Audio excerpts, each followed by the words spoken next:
Welcome to the Connect Like Minds podcast. I'm the host, Sharryse. I interview people making a difference in their communities and in their creative spaces. Today's special guest is a creative, an artist, entrepreneur, and the founder and owner of April Fine Art.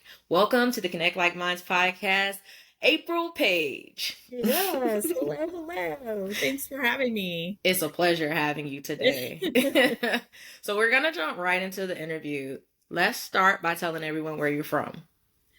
I am originally born and raised in Sarasota, Florida, which was an idyllic place back in the day before no one knew about Sarasota. We would, jump in our convertibles, change in our bikinis on the way to the beach and play volleyball till the sun went down. And Wow. it was like out of a movie, but you can't do that anymore. You can barely get to the beach because there's so many people that know about it now. But when I was growing up, it was a beautiful place. Yeah. Nice. What's your earliest memory that connected you to art? Oh boy. I have been ever since I could put a crayon in my hand. I have been creative. I have I was, took a vow of silence till I was about 8 years old. I didn't talk to anybody outside of my family, and I came out of my shell, obviously. Why did you choose to do that? I was comfortable being quiet, and I that's where all my creativity came from. I love to stay in my room and draw and color and create these worlds and characters and things that, it was almost like playing with other kids, but I was playing with the characters I was making. So I loved it. And I would get so upset because my family, they thought something was wrong with me. And they would be like, no, you have to go outside. You have to play with these other kids. And I'd cry and I'd be like, I don't want to. I'm happy. Why do I have to do this? They're mean. I don't like them, So they just were trying to make me more social to their, no fault of theirs. But I just really loved being in my own creative space, and that's still the same today. Like I honor that sacred time of my creating, and I don't like people to be around. I want to have that quiet space to like be into what I'm doing, and then I can get into the flow of of art. Yeah. I gotta ask, did you ever get in trouble for writing on the walls as a kid or anything like that? No, I was never like a kid that did anything wrong, so to speak. Oh, so you were a rule follower. Yeah, until I got to college, and I wasn't a rule follower anymore. But and that's when you broke out of your shell. That's when you broke out of your shell, huh? It really is. It really is. But I made puppets out of paper bags, and I made the whole Wizard of Oz cast. That's really cool. It was. I used to do paper mache and made like these gold miners, panning for gold and like all kinds of crazy shit. And I actually did a mascot. Somebody reminded me just the other day that I went to grade school with. I did a mascot out of paper mache for one of our groups, and that was fun. And she helped me with that in my backyard. But I was always creating. It was really always a part of me, and I get lost in it, and I loved it. Yeah. As you know, I'm a journalist and I love to write. I've been writing since I was a little kid. I even taught myself cursive. Do you still have any of those art projects that you worked on back when you were a kid or even in high school, from high school? Oh, yeah. My mom has some. I think I have some somewhere here, but yeah, I was in a lot of, especially in high school, a lot of art contests where they would show our stuff at the local banks and stuff like that when we would win. I tried to think outside of the box and do some creative things where it was black and white, and then where the smoke was, it was color, or something like that. So, I was even then trying to find my way of my own style, Yeah. Okay. And I went to art school for a very hot minute and I didn't fit in. It was very cliquey. So it was Ringling School of Art in Sarasota.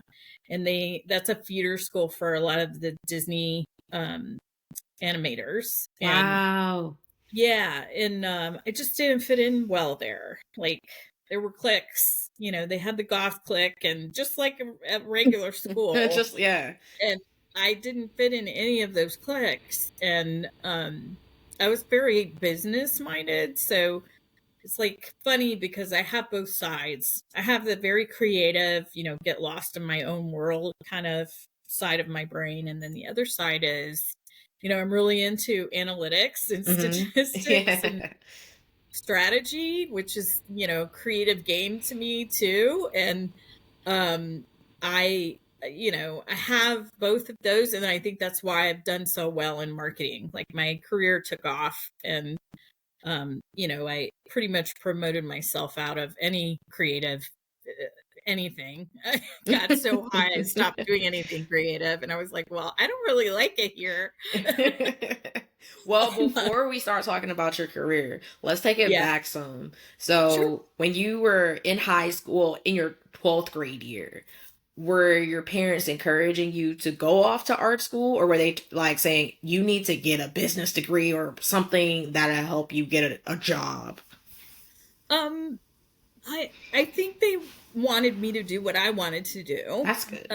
But I was trying to figure that out in myself. And, unfortunately, from all the conversations I was having back then, it was really apparent to me that most people didn't think I could do it for a living.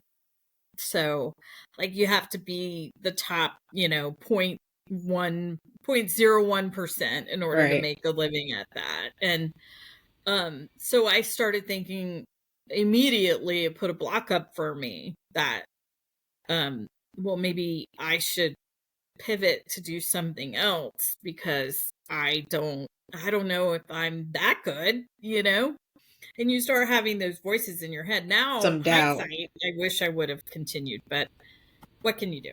But I decided to go into marketing because of those conversations. Yeah. But they were very supportive. They wanted me to do whatever I wanted to do. And I was trying to figure it out. And when I went to art school for that hot minute, I was like, these aren't my people, Mhm. And it was just strange. I was in a strange not finding my tribe, so to speak. Yeah. And now I'm trying to build it, which is hilarious. Hey, if you can't have a seat at the table, then create your Yeah, own table.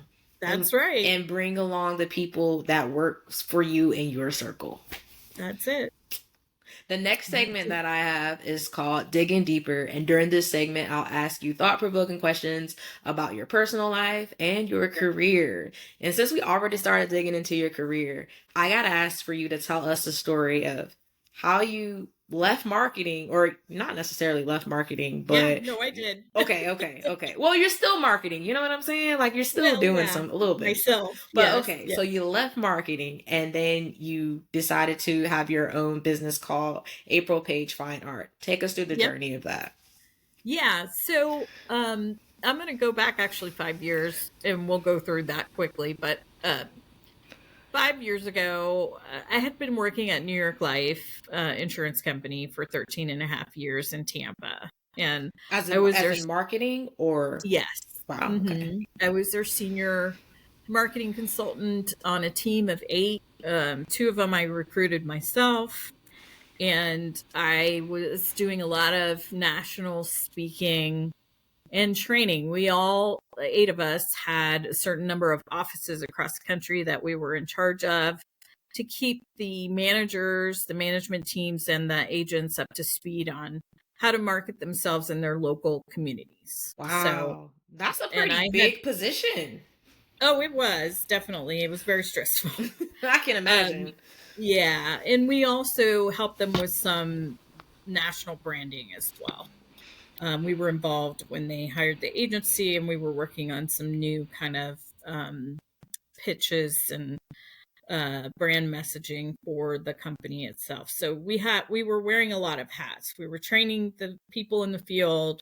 we were also the connection between management and sales to say what is really going on out there. Mhm. And we would go visit our 25 to 30 offices that we each had at least once or twice a year. So we were road warriors through and through. I was every other week somewhere else, and it was very ungrounding, but I was, getting the good word out and helping a lot of people and getting their businesses running. And that was pretty satisfying, but it was very stressful. I'm not going to lie. Yeah, And and then definitely, did you after, feel burnout? Did you feel any burnout during that oh, time? yeah. Oh, yeah. You feel burnout when you're on a plane and you're trying to make a list of all the things you have to do personally, and you start crying because you're realizing you've missed people's birthdays Oh. and, events and things that have.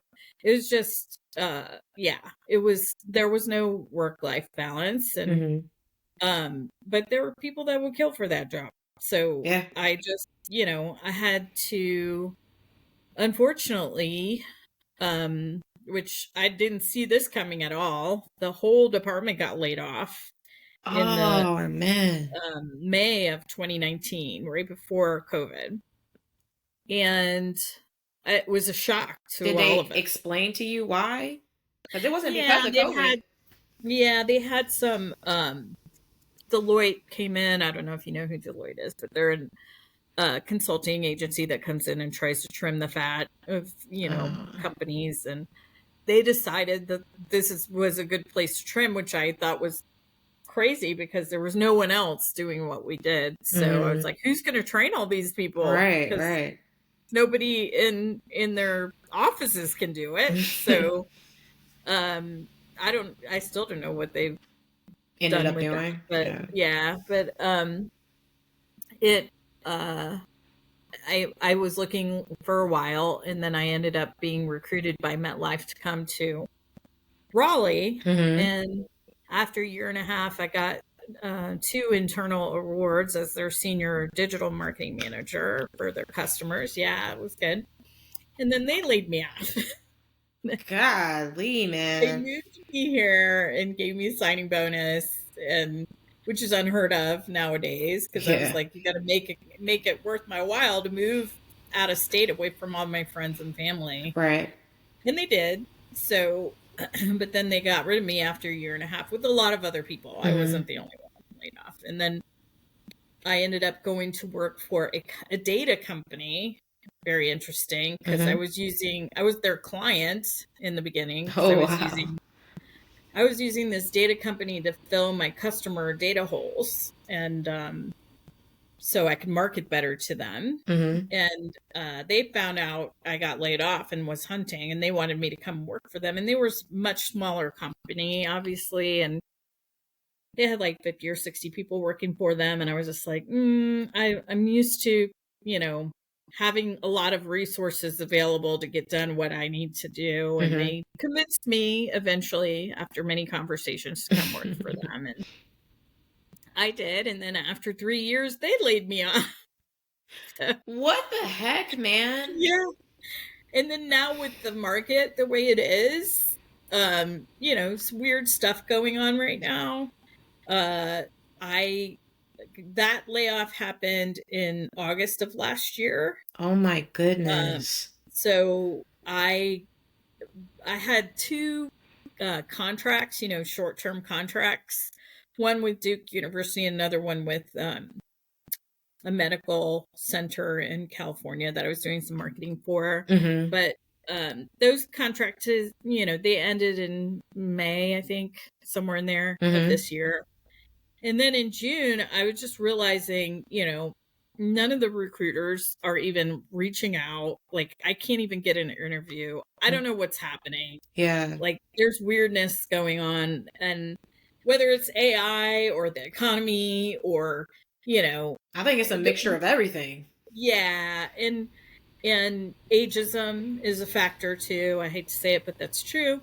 Wow. And I just think, it was crickets. And I was like, well, I can't just sit here and keep beating my head against the wall. Like, Right. I'm not even getting any responses. So what do I do? And I decided, I've had this art business as my side hustle for 20 years. And when I was in Florida, I, had it going pretty good. I was working with a lot of interior designers and stagers to help, Mm-hmm. create the perfect piece for their clients. And I was doing a lot of art shows and stuff like that. And, I know it works. So I dropped it since I got here 5 years ago, and had those two jobs I needed to Yeah. focus on. But then when all this happened, and I was like, well, what am I going to do? And I decided, okay, well, I'm going to go all in on my passion. If I don't do it now, then it's never going to happen. So Right. let me put all of my effort towards it as a marketer and an artist. Let me Mm-hmm. give it my all and see what happens. And I can truly say, when I get older, that I did really try if it doesn't work. So, but it's working. Like, there's a lot of positive things happening now. So, and it's taken a minute, but yeah. So first, I want to give you your flowers. I think that's awesome and courageous of you to go ahead and just go full force, because a lot of people, they always have these what ifs, especially I feel like after 30, sometimes people will be like, "Oh, I had this dream of even being a journalist or going to Yep, do something," and they're like, "Oh man, I wish I would have done it." that's But right. at least you're still saying like, I'm "Look, trying. exactly." I'm doing the good fight over here. And I just told my mom, and I talked to my mom and my two closest friends about it. And I was like, what do you think? And they're like, do it. Go for it. We're behind you 100%. And I was like, are you sure this is what it? They're like, yes, that's what you should have been doing all along anyway. Do you feel And like God was telling you that? That's why he let you oh, get those jobs? absolutely. And then he was like, you know what? I'm going to slide the rug because clearly you're not listening. He has been so involved in this, and I don't know what your audience thinks of being too woo woo or not, but I really firmly believe he shut all the doors so that I could be, hit in the face on the forehead to be like, this is the way you're supposed to be going. And Yeah. you better get on it. So I absolutely feel that his hand is all over this in Mm-hmm. so many different ways that, are synchronicities, and nothing's a coincidence in my mind. And there's been so many of those happening now that I've decided to go Yeah. down this path. And he's also, side note, cleared my environment and the people around me. Yeah, that's So pruning important. my vines, so to speak. So that's been kind of interesting and difficult this last year because I didn't expect any of that. And just because I am doing what's right for me, there's a lot of people who have a hard time with that.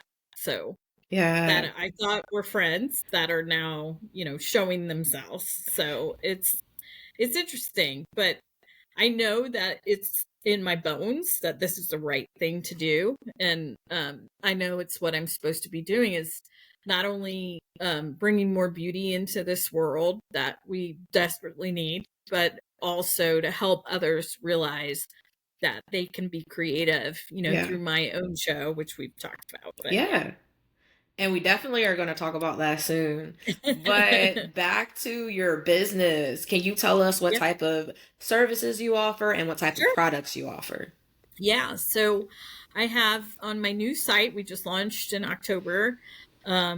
We have my originals, of course, and then we have matted prints of some of my select originals, not all of them, Can you but explain what that is for people who might not know? yeah, prints are we always take a high resolution photo of the originals before they are sold, so that we can make a print from that high res photo to be able for people to purchase that on. It's on, pretty heavy archival paper, and there's a nice, white mat that's around it so you can put it in a frame. And Mm-hmm. it's just a lower price point so people can enjoy art without having to pay the price of, the high cost of an original. Yeah.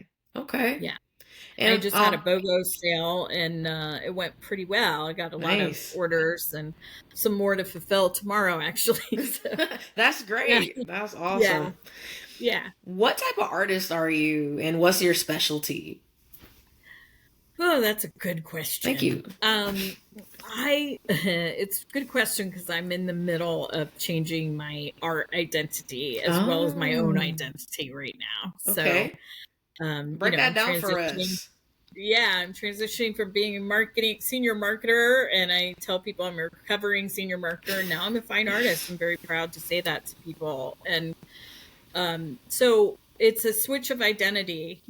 I felt like I was more valuable if I put that I was a senior marketer, and people are like, oh, okay, Yeah. and I've gotten over that, because I think the arts are so very important, especially now. And, I've grown into being very proud of saying that I'm a fine artist. And most people are very curious and interested once I say that. But my art identity itself is going through transmutation. I don't know, uh, into a new style. So my style was very bold colors. I had 5 different series. One was Asian. Hmm. Another was angels, where I was Oh, actually putting Bible pages on the background of these painting, and one of them. Another is musicians, um, and realism and abstracts. And those are the 5 that I have now. I'm actually going to do a new series of Latin art because I'm oh wow. Cuban, and I'm trying to create some new pieces that remind me of my heritage and my upbringing with my Hmm. grandparents. So that's fun and interesting. But I had this monochromatic style with my musicians that really started to get known for, because I painted with a tattoo artist who became a fine artist. And Wow. I paint with artists several times a year that I like and who are open. Some people aren't open to that. And I Mm. learned this new style from him, from doing a reference piece together side by side, and we share our processes. And I'm very open to that. I have to like the work in order for me to do that with you, but um, it's a really great way for both of us to share our process while Hmm. we're doing it. So we learn from each other, and I'm a big proponent of that. And I don't have ownership over it like some people I've approached are like, no, I'm never sharing my process. And how dare you ask me that, And I'm just like, okay, Yeah. like, um, it's, you know, and I respect that and appreciate it, but Yeah. I don't feel that way. I feel that I can show you every tip and trick that I have, Hmm. and you're never gonna make the same thing the way that I would. So I just don't have that. I'm more open with it. But I had that monochromatic style, and then that the abstracts of swirls. I got known for these swirls that I kind of Hmm. got bored of, to be honest, because I did so many and they were doing Hmm. so well. I was just like, I I can't do can't another do one. it I again. It's too many. know. Did you get dizzy But from now, it? I'm joking. I'm yeah, joking. it was fun in the beginning, and then it Yeah. became like I can't do it. And then um now I'm trying to, and I'm still trying to figure this out. So it was a great question. Uh how to put more energy in on my canvas. So right now my older stuff looks very flat to me, and Hmm. now I'm growing with my art, as you should as an artist, to all artists. Yes. Agreed. So I'm growing and I'm trying to figure out what that means to me, what marks Hmm. on the canvas mean energy to me. And I'm working with all kinds of crazy stuff. I have a box of what I call toys of, kitchen equipment, uh, CDs, and just crazy dog toys and stuff that you wouldn't use usually for Yeah. painting. And you roll it across the canvas with some paint, and it makes some marks that are not, you know, that can't be anticipated or contrived. I'm Hmm. trying to let the magic happen, so to Yeah. speak. And there's a fine line between having all the technique and knowing, composition and perspective and color theory. And then the other side is you got to be able to let go to put some of that energy on there. So I've been too close to the keeping it perfect and not letting go. So now You got to be letting loose go. with it. That's right. But then it gets crazy if you're too loose, and then it gets muddy and weird. And so I'm trying to figure out the balance of being loose and controlled. Balance? Okay, That's I got right. you. That's right. That's right. Well, thanks for being so transparent about that. I think it's so good for people to hear an artist or whoever they can connect with and find out some new information, because that's very important. Yeah. For a new artist coming into the industry, how can someone figure out the pricing of a piece? Sure. Well, they price, and anybody can Google or ChatGPT this now. The pricing has changed in the recent past to a cost per square inch, believe it or not. Wow. I didn't know that. And I never knew. So there's a range. You can Google it for cost per square inch for like a beginner artist, for an intermediate, for senior, and then for expert. And there's ranges within each one of those. So it depends on how big the piece is, which I think is appropriate. I like the cost per square inch because, if I'm doing, like, I have one now that I'm working on that's like 4 by 3 feet. Wow. And, I don't want to undercharge myself for something that's, 8.5 by 11. Right. That's a whole different thing. So, but I'm trying to stay consistent in the cost per square inch and stick to that for now. And, because it's new and I'm launching, I put it on, the lower end, but I definitely, by next year probably will increase it. That. Yeah, y'all better go get her stuff because it's gonna skyrocket. That's right. That's right. Are you into art collecting at all? Oh, of course. Yeah. I always used to say my my corporate job, allows me to pay for my art habit. But I have a lot of prints of a lot of people that I've been in shows with. And, my art mentor who's in Asheville and just on and on. I've gone to so many art festivals and art fairs and galleries. And if I don't have the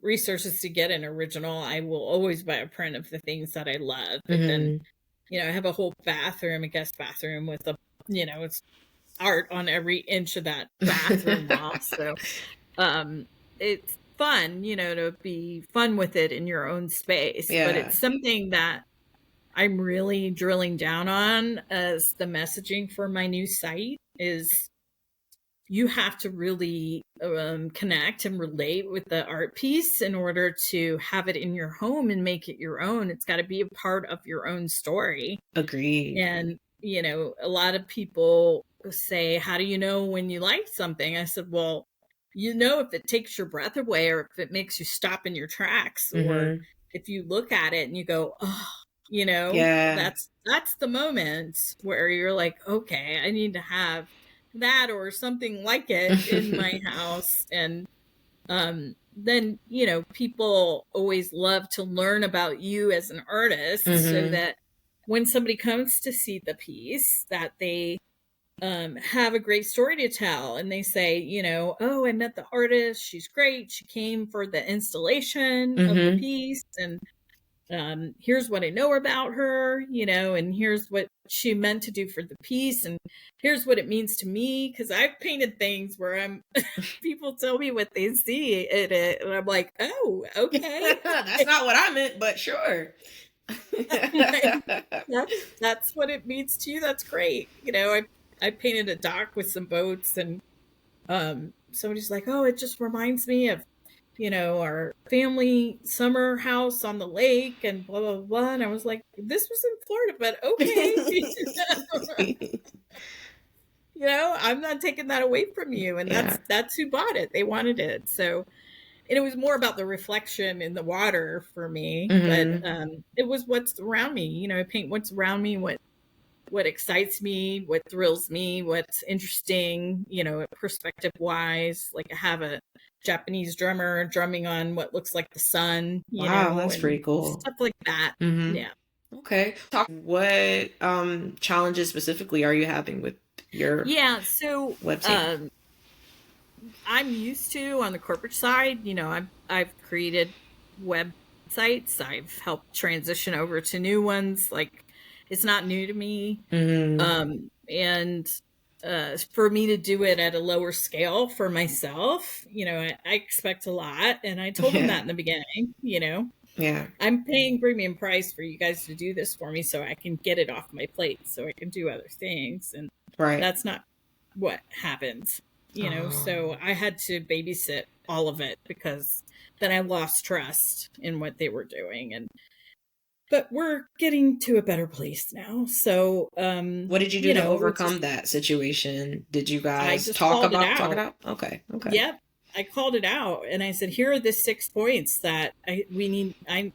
I said, I love you guys, but as a professional, I have to get this off my chest. You guys aren't doing it. Like, what's going on? What can we Right. do to make this not happen? Because it was just too much. It got too much. And I'm not able to create because I'm too worried and checking on you and what you're doing as far as editing and stuff like that. So that was part of it. But another thing is, and you would only know this if you're an artist, but galleries, they Mm-hmm. charge 50 to 60% of the price of the piece when it's sold because they're bringing because it, and to their I don't think it should quite be that much, but to their defense, you know, they have the brick and mortar place where people Okay. can Okay. come, Okay.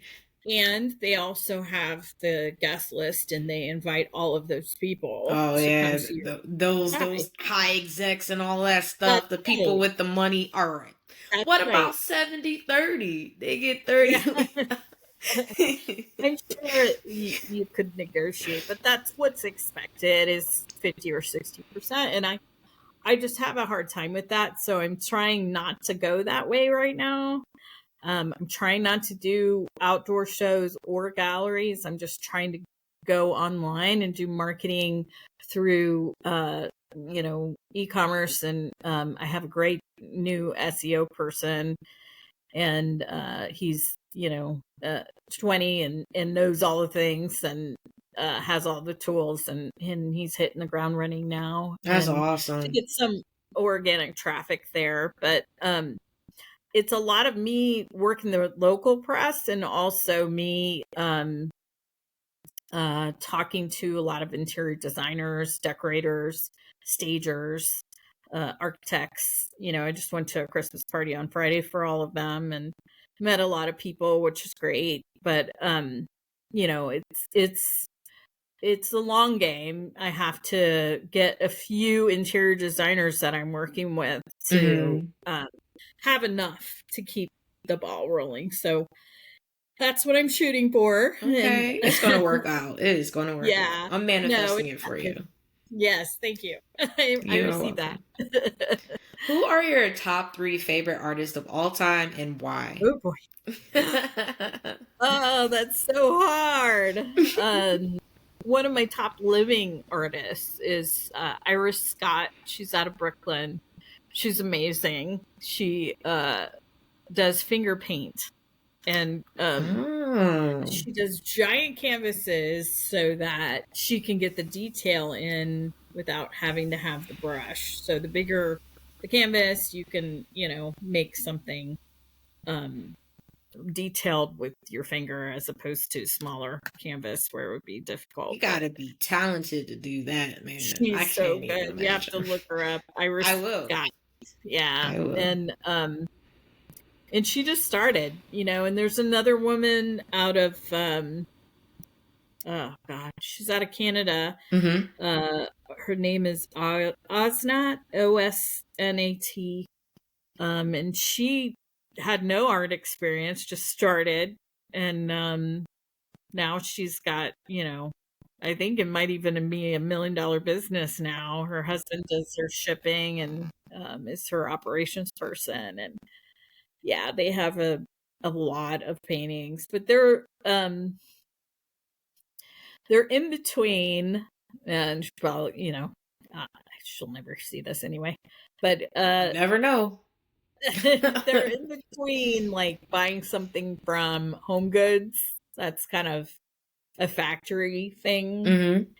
And getting a reputable fine artist that has a reputation in the art world. Mm-hmm. She's in there somewhere, but I don't like all of her stuff, but Mm-hmm. I like a lot of it, and she has a very low price point Okay.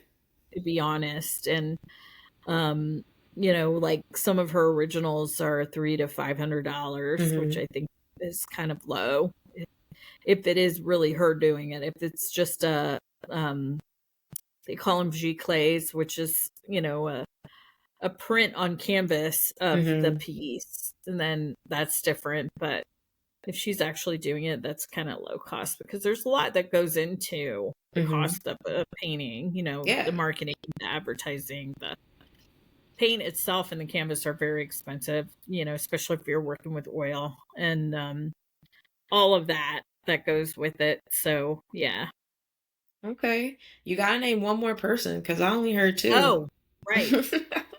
Oh gosh. And Who it's do I fine. If you choose? only have two, then we can go with the two. No, it's just so hard. It's like saying, do you want your right arm or your left arm? Um, I'm gonna say somebody famous. I would say Van Gogh, only because I love the chunkiness of the freeness of what he does. Yeah, it's pretty cool. I It's do know about very Van Gogh. very good. But yeah, there's so many. I'm thinking of Whistler. Like there's just so many. Yeah. And there's another one, Christian Hook, Mm-hmm. who's out of England, that Mm-hmm. just won the British. Um, there's a show in Britain that's called the Portrait Artist of the Year. Oh, They also wow. have a Landscape Artist of the Year. What? I need to check that Yeah, out. I would totally be interested in it's those. on YouTube. Yeah, I'll I check it love out. them. Yeah. But Christian was in one of those heats, where Mm-hmm. they bring in 15 or 20 of them, and then they whittle down to the last three. And then he was one of the ones I was like, wow, he's really got something going on there, because he paints something perfect, like Mm-hmm. a horse or whatever, and then he literally takes a squeegee to it and up and down, and then paints some of the detail back in. And I just love that. I'm actually Wow. trying to incorporate some of that into this new style, because it just it shows the painterliness of the piece. I don't like it when something looks like a photograph. Like if you wanted a photograph, go photograph it. Yeah, go take a picture, right? I want it to be painterly. I want you to be able to tell there's chunky paint on there. I want you to be able to see that, I love there that. are brush strokes, or, it's messed up in some way. Mm-hmm. You can tell it's not perfect, so that's something I'm trying to pull into this new style of mine. You're gonna get it. You'll do fine. Yeah. Now we're gonna switch gears now. Okay. Can you tell us about your podcast and tell us the name of it?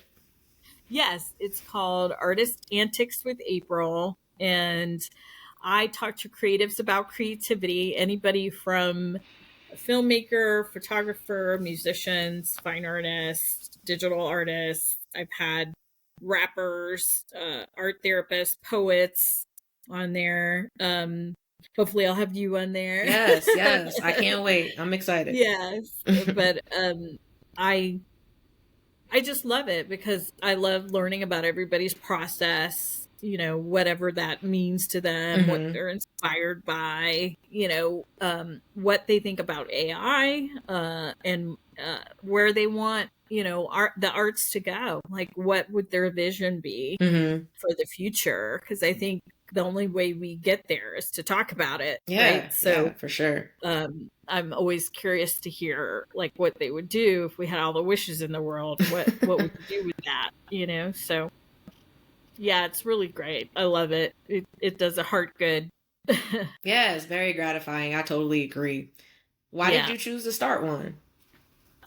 Well, when I was last year is when I started in August of last year, and I just wanted to build this community that I couldn't find here. To be honest, Mm-hmm. like I wanted a close knit community of artists that could help each other. So whenever we say, hey, is anybody using a certain, app or certain software, or, you know, have you ever come across this problem? What do you do? And I wanted everybody to be able to help each other. And I was telling you this earlier offline that they already are doing that naturally before I even like made this grand statement about wanting them to help each other. Yeah. They were asking me, hey, can you introduce me to this person that you spoke with? Mm-hmm. Because I could really use, their help. I want to talk to them about XYZ. And I'm like, yes, sure. So it just does a heart good when Yeah. things come together naturally. And, it's what I intended, but then it was happening without me even having to push it. And I just have to figure out now what platform to put everybody on to be able to communicate. And I'm trying to decide on that. But And hopefully someone comments when I post this up and they'll be like, oh, you should go on this. And then there you yes, no, go, I'm you know? open. Please take suggestions. We're talking about WhatsApp group because people, now some people are out of the US, but I don't know if I want to do that because then they share their number and I want to be Right. able to keep everybody's identity kind of private. I don't Yeah. want anybody to have a problem with that. So, Agreed. yeah. Okay. Well, before we get off the podcasting subject, can you tell us what podcasting has taught you so far since you've been doing it? Oh boy, so many things. A loaded question, huh? It really has. I mean, it's taught me tips and tricks in my own process. It's giving me software that I can use. I learned that, the meta goggles that you can use, can help me to, I create a reference on my iPad Mm-hmm. and I can put it on the meta goggles and have it static on up on a blank canvas in front of me and hold it there Wow. in the program. And then I can sketch out what I did on the pad That's on the, cool. it's so cool. It's Yeah. so much easier than using a projector, and a lot of people say, oh, she's using a projector. And I'm like, yes, all artists do it. I don't care what you say, because it just makes things quicker instead of having to grid it out and sketch it old school. Mm-hmm. You already have what you created. And usually it's a mesh of things anyway, because Mm-hmm. I'm drawing and with the pen and stuff too. So it's not all from reference, and I throw it up and I just challenge anybody to do that and make a decent painting out of it, because you got to know what you're doing. So I just cringe when people say, oh, that's not art, you're not doing it from scratch. I'm like, the hell it is. So I learned that with all my research, that I never know where the conversation is going to go. For sure. That I do a lot of research and prep, I take good pride in that. But I like to follow the guests. So we go down some left-hand turns and I'm just Yeah. like, okay, let's go this way, So you have to be flexible. For sure. For And sure. it makes for a better interview in the long run anyway. And half the time I throw out half those questions. I don't even ask them, because I'm just like, well, we're out of time. Right. And on top of Yeah. that, it's a better conversation. It doesn't feel Yeah. forced, when you're just talking about whatever it is that you guys want to talk Yeah. about. No, absolutely it is. Yep. The next segment is called Uncomfortable Questions. So this is the fun Uh-oh. part. I'll ask you some either or questions. You have to choose one, and after you choose it, you have to explain why you chose it. So are Okay. you ready for these tough questions? Sure. God, I hope so. Painting or drawing? Painting. Why? Yeah. I mean, I'm a painter, so I Okay. have to draw in order to sketch, but I prefer painting. Yeah. Okay. Sculptures or digital art? Ooh. Uh, I'm gonna say sculptures. Why? But I did that, like we talked about before in the beginning. I was doing a lot of paper mache and things like that. I actually got into some um stained glass, which Oh, I ended up not nice. being a fan of that Oh. because I had band-aids all over Oh, myself. oh, yeah. That's a My, valid reason. yeah, my mom was like, I think you should try something else. I'm like, okay. But I'm gonna say sculpture because digital art, I mean, I like it and I'm not trying to diss anyone who does digital art. It's just it doesn't excite me. I have to touch and feel it, and it's got to be materially in this world for me to enjoy that part of it. Yeah. Okay. Picasso or Van Gogh? Oh boy. Only because they said Van Gogh before, I'm going to say Picasso, but there's a reason. Like Picasso, he was trying to paint what he saw, but in his own language, and I don't know Yeah. how else to say that. I think It was that's just, awesome. That's a great it was description. distorted. It was distorted, from what like I've seen a bull that he painted with just a few strokes, Mm-hmm. and it's like incredible to Mm-hmm. see somebody do that, and that is many hours and weeks and months and years of craft, honing in on your craft, and Yeah. for him to do those three gestures so fluidly, and then a bull appears, it's just interesting to me to dissect what he did and trying to learn his own language. I'm actually trying to take some of that into what I'm doing now too. So we'll see Okay. where it all shakes out. But Yeah. Basketball or hockey? hockey live. Okay. Why? Yeah. Why? Oh, I just love hockey. It's the most interesting sport. It's the most fun. I don't know if you've been to a hockey game, but I've only been one um time and I've gotten to it. So yeah, I got a chance to experience hockey because I interviewed the president of the Canes. So it's so fun. Those games are yeah. so fun. They Yeah, give you the hockey's colors, live. and there's always something going on, and when they have their breaks they make it entertaining. Like, I just love hockey, and I love the sport too. Like, I like watching the hockey players, but football is my TV sport that I Oh, like, okay. and I actually watch football by myself, which some people don't believe, but that's I true. do. I do. I watch it by myself. Like, I was I watching watch my some Ravens games. earlier, so That's right. yeah. Yeah. So But I do prefer um basketball over hockey. And I do you? honestly, it's because I played basketball in high school and Oh yeah. college. Yeah. So, Yeah. movies or TV shows? Oh,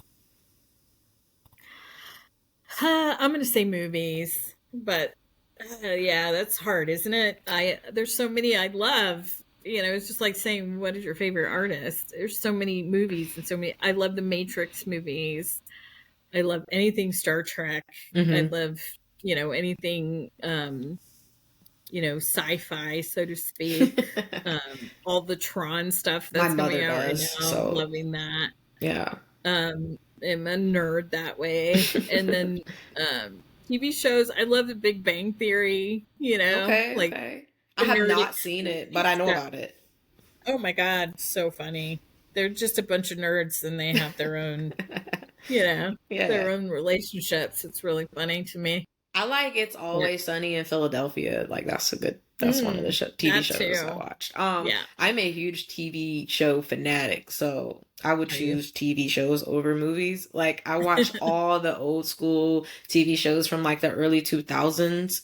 Oh So yeah. like or what is it? Sister Sister, The hmm Bernie Mac show, The Office, things like that. I'm all for I those love shows. comedians Oh, me too. too. Like, I'm Me really too. into stand-up comedians, so I love Joe Coy. I've been watching Josh Johnson lately. He's freaking phenomenal. And, Sebastian Maniscalco and people like that. I just love stand up. I have an amateur comedian friend here. And so I go to watch his shows every once in a while and support him. That's here awesome. locally. You're gonna have to tell me when he has a show so I can pull up. Yeah, I will. I'll post it for sure, and I'll let you know because he has them maybe once a month or something. And I didn't go to the last one because there was too much going on. But yeah, I definitely plan on going to the next one, so that'll be fun. So he's actually really good. Like,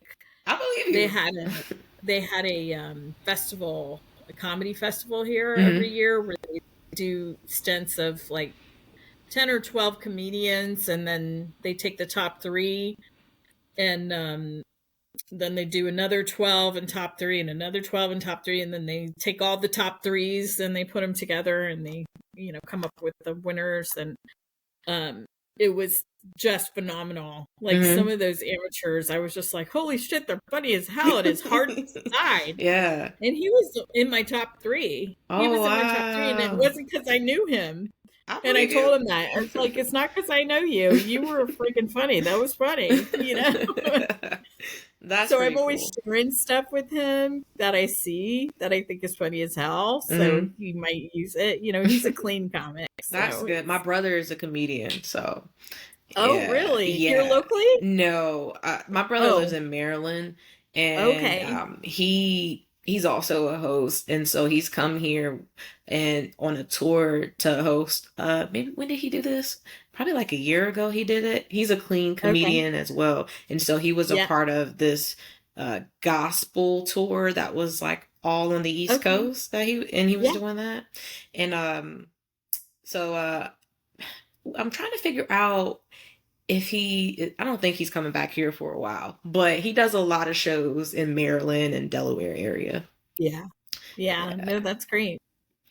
The final segment is called Rants with Sharryse. And during this segment, I'll ask you, well, actually, I won't ask you anything, but you get to share your rant. And after you share your rant, you have to give us a solution. So feel free to talk about whatever. And I mean, you can talk about whatever. There's so many things. I'm going to choose, like, I just went to a poet open mic to support one of my interviewees that was on my show. And there I met another poet who got up and he had some great poems, but what really struck me was he was telling the whole crowd about Movember, which I don't know if you know anything about Movember. It's really about male mental health. And really early detection as well for prostate and other things, but mostly mental health. And he threw out a statistic that was really shocking to me, so much so it's like a couple of weeks later and I'm still thinking about it.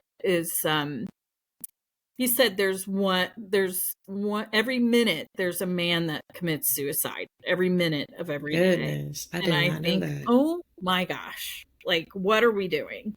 Yeah. And he explained that, and I've seen different segments like on the Today Show, not that that's, the best news, but you know what I mean?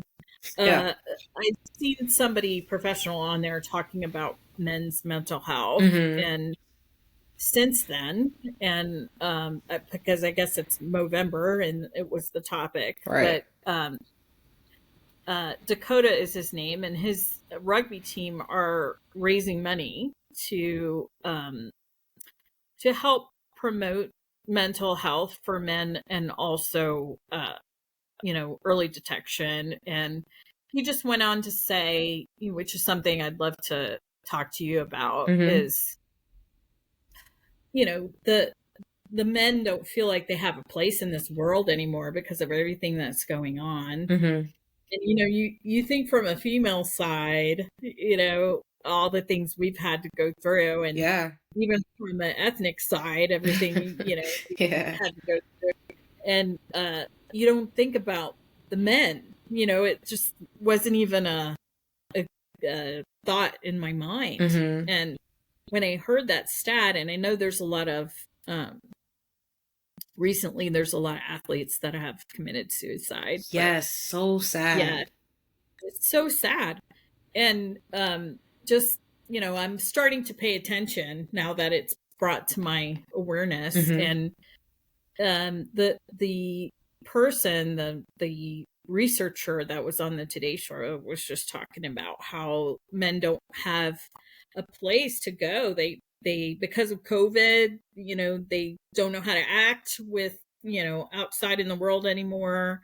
Because of social media, that's Mm-hmm. definitely affected them.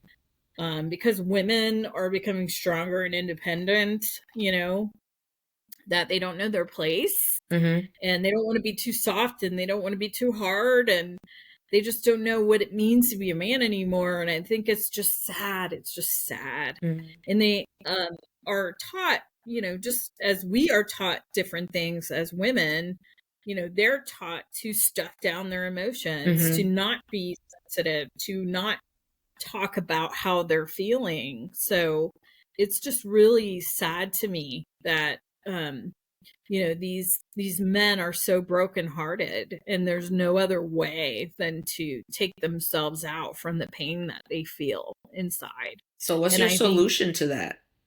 I mean, my immediate solution is to help coach his team, but I think we need to keep talking about it, Mm-hmm. like I'm doing now, and just making people aware. I'm talking to the people around me about it, just that, I don't know what to do, but I want to do something, because Mm-hmm. this is just a terrible thing. And I mean, I know that women have, similar issues too, Yeah. don't get me wrong, and I know they need help as well. So I'm not just saying, I'm feeling bad for men at the moment, but it's such a huge statistic that Yeah.